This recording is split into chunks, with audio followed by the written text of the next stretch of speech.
Guys, first things first, make sure to subscribe my YouTube channel, turn on notifications so that get that bell when I post my next video lessons here to help you learn more about English.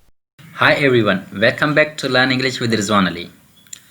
Today you will be learning about phrasal verbs. In this lesson, I'm going to be talking about phrasal verbs definition, its structure, two main types of phrasal verbs, and finally its example sentences with Urdu explanation. First of all, we are going to look at the definition. Phrasal verb is a verb that is composed of a main verb and a preposition, an adverb or both. Phrasal verb वो फाल होते हैं जो main verb के साथ adverb, preposition या दोनों से मिलकर बनते हैं और इनकी माना इनफरादी अल्फाजों से मुख्तलिफ होती है। फॉर एग्जाम्पल, गो ऑन, गो जो है मेन वर्ब है और ऑन जो है प्रीपोजिशन है। गो ऑन मीन्स कंटिन्यू और गो ऑन फ्रेजल वर्ब है। दूसरा एग्जाम्पल है go off, again go is the main verb and off is an adverb. Go off means make a sound, आवाज़ का बजना, आवाज़ का होना। For example, The alarm went off at 5. Alarm 5 बजे बजा। The alarm went off at 5. चलिए friends, अब एक नज़र डालते हैं फ्रेजल वर्ब के स्ट्रक्चर पर। फ्रेजल वर्ब का स्ट्रक्चर कुछ इस तरह से बना हुआ होता है। मेन वर्ब के बाद प्रीपोजिशन या एडवर्ब का इस्तेमाल होता है। टॉक मेन वर्ब है, उसके बाद लगता है अबाउट, अबाउट जो है प्रीपोजिशन है और टॉक अबाउट की माना होती है डिस्कस। उसके बाद है पुट, पुट के बाद ऑफ, ऑफ एडवर्ब है और पुट ऑफ की माना होगी पोस्टपोन और पोस्टपोन मीन्स मुलतवी होना या मुलतवी करना।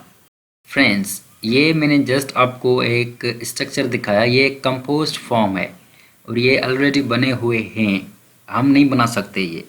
दूसरा ये है कि स्ट्रक्चर से यहाँ पर ये मुराद है ये कंपोज्ड हुए हैं, ठीक है। आप इसको इस तरह से नहीं लेना कि जैसे हम टेंसेस में स्ट्रक्चर लिखते हैं या कोई भी यूजेज पढ़ते हैं तो उसमें एक स्ट्रक्चर उनका अपना होता है।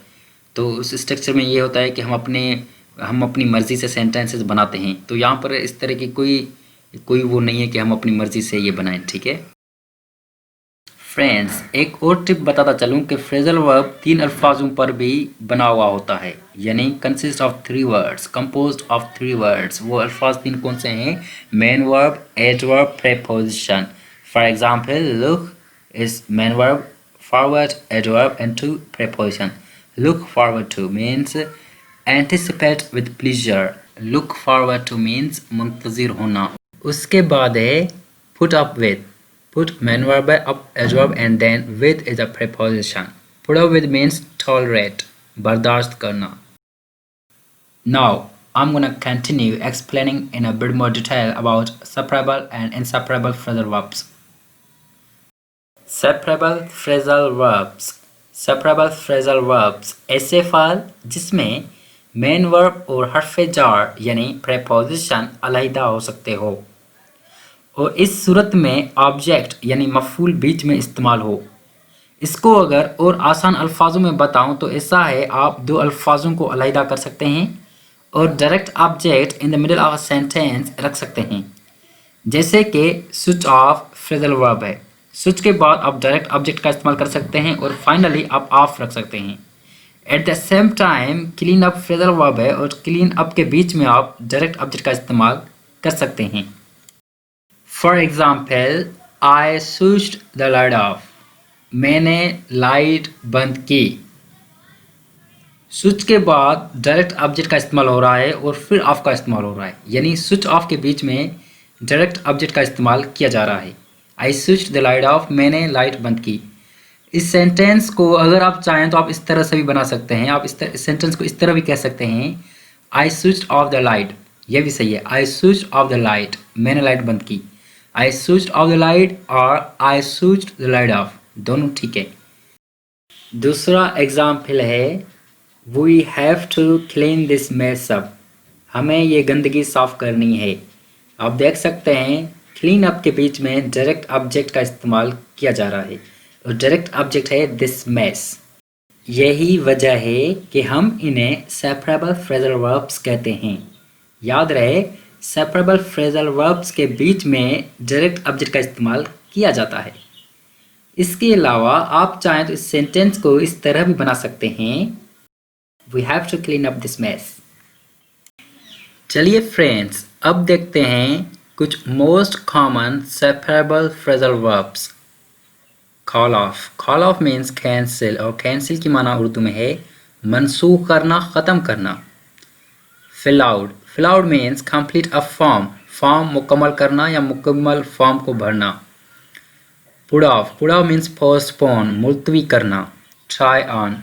Try on means put clothing on to see if it fits. जब हम ड्रेस ट्राई करते हैं अपने आप पर या शूज़ ट्राई करते हैं कि आया हमें ये नाप में फिट है या नहीं है, तो वहाँ पर आप इस्तेमाल कर सकते हैं फ्रेजल वर्ब ट्राई ऑन। उसके बाद लास्ट वन है give up. Give up means stop trying, छोड़ देना, हार मानना।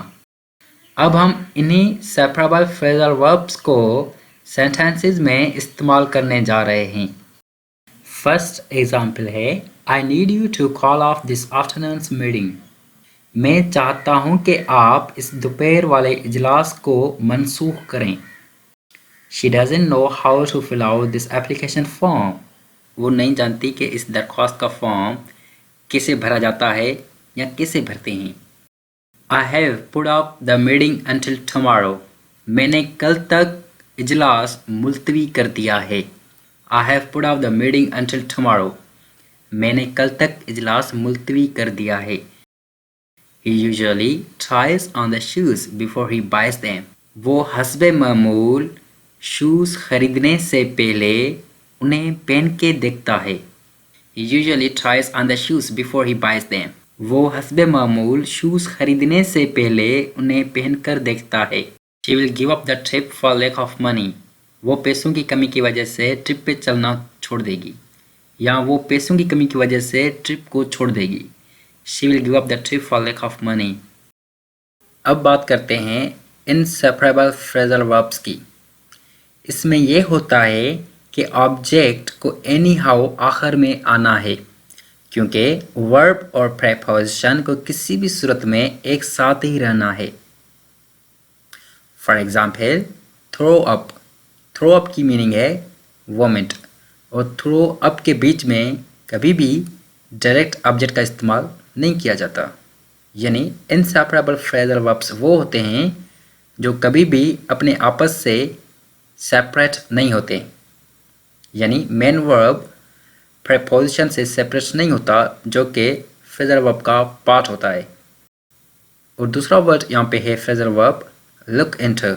लुक इनटू की माना यह है टू इन्वेस्टिगेट, टू रिसर्च, तहकीक करना, जो कि लुक इनटू भी एक दूसरे से सेपरेट नहीं हो सकते। ये एक कनेक्टेड फ्रेजल वर्ब है look into. For example he spent all night throwing up. उसने सारी रात उल्टियाँ करके गुजारी। He spent all night throwing up. उसने पूरी रात उल्टियाँ करके गुजारी। Throw up means to vomit, उल्टी करना। The next example is I am gonna look into the mirror. मैं मसले की जांच पड़ताल करने लगा हूँ, या मैं मसले की तहकीक करने लगा हूँ। I'm gonna look into the mirror. Now we are gonna look at some inseparable phrasal verbs and their meanings. Look after means take care of, ख्याल रखना, देखभाल करना। Get along with means have a good relationship with, अच्छे ताल्लुकात रखना, अच्छे ताल्लुकात होना। Get in. Get in means enter a car or a small boat. Get on means enter a बस। बस में दाखिल होना, ट्रेन में दाखिल होना, या एयरप्लेन में दाखिल होना, या बाइक पर बैठने के लिए हम इस्तेमाल करते हैं get on. And the last one is check out. Check out means leaves a hotel room, यानी होटल का रूम खाली करना, होटल का कमरा खाली करना। इसके लिए हम फ्रेजल वर्ब इस्तेमाल करते हैं चेक आउट, जो कि आमतौर पर इस्तेमाल किया जाता है। अब हम इन्हीं इनसेपरेबल फ्रेजल वर्ब्स को सेंटेंसेस में इस्तेमाल करेंगे। We need someone to look after our luggage for a minute. हमें किसी की ज़रूरत है जो कि हमारे सामान का 1 मिनट के लिए ख्याल रखे। We need someone to look after our luggage for a minute. I get along well with my friends. मैं अपने दोस्तों से अच्छे ताल्लुकात रखता हूँ। Get in the front seat. Get in the front seat. आगे वाली सीट पर बैठें। Get on my bike and I'll give you a ride home. मेरी बाइक पर बैठिए और मैं तुम्हें घर छोड़ दूंगा। Get on my bike and I'll give you a ride home. At what time do we need to check out of the room? हमें किस वक्त कमरा खाली करना है? At what time do we need to check out of the room? Guys, if you love this video, please make sure to hit the like button. Allah Hafiz.